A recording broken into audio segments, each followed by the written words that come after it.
তৃণমূলের গ্রাম পঞ্চায়েতের সদস্যের উপর হামলা, দলীয় ফ্ল্যাগ লাগানোকে কেন্দ্র করে বিবাদ।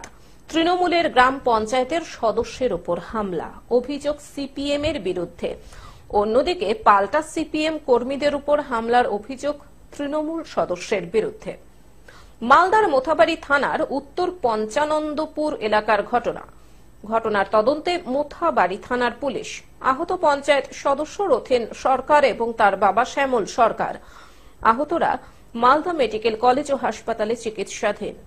অভিযোগ উঠেছে এলাকার সিপিআইএম কর্মী বাপি সরকার সহ বেশ কয়েকজনের বিরুদ্ধে। অন্যদিকে বাপি সরকারের পাল্টা অভিযোগ, কালকে আমার ভাই বাজার করতে বেরোচ্ছিল, গাড়ি ধরে আক্রমণ করে বাড়িতে গিয়ে মার দিল। আমি দোকানে ছিলাম, দোকান থেকে এনে আমি গেটের কাছে দাঁড়িয়েছি, ওরা 7-8 জন নিয়ে যেয়ে আমাকে প্রচুর হারে মার দেয়। ও হচ্ছে টিএমসির মেম্বার। তৃণমূল সদস্য এবং তার দলবল তাদের মারধর করেছে। আক্রান্ত বাপি সরকারও মালদা মেডিকেল কলেজ ও হাসপাতালে চিকিৎসাধীন। গতকাল আমি সকালবেলা আমি আমার দলের ফ্ল্যাগ টাঙাই আমার গলিতে।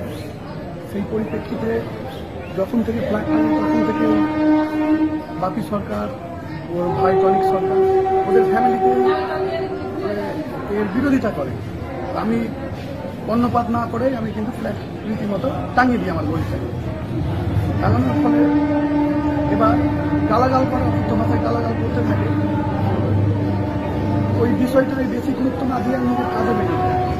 কাজ থেকে ফিরে এসে আবার সন্ধ্যাবেলা যখন ঠিক ওই গলি দিয়ে বাইক নিয়ে যাই, তখন গলিতে হঠাৎ করে আমার উপরে হাসুয়া নিয়ে আক্রমণ করে এবং আমার মাথায় কোপটা মারতে চাই। আমি হাত দিয়ে থাম থেকে আমার হাতে লেগে যায়।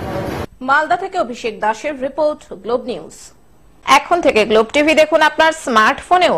গুগল প্লে স্টোর অথবা অ্যাপল স্টোর থেকে ডাউনলোড করুন গ্লোব টিভি লাইভ অ্যাপ। এছাড়াও জিও টিভি অ্যাপ থেকেও দেখুন গ্লোব টিভি লাইভ।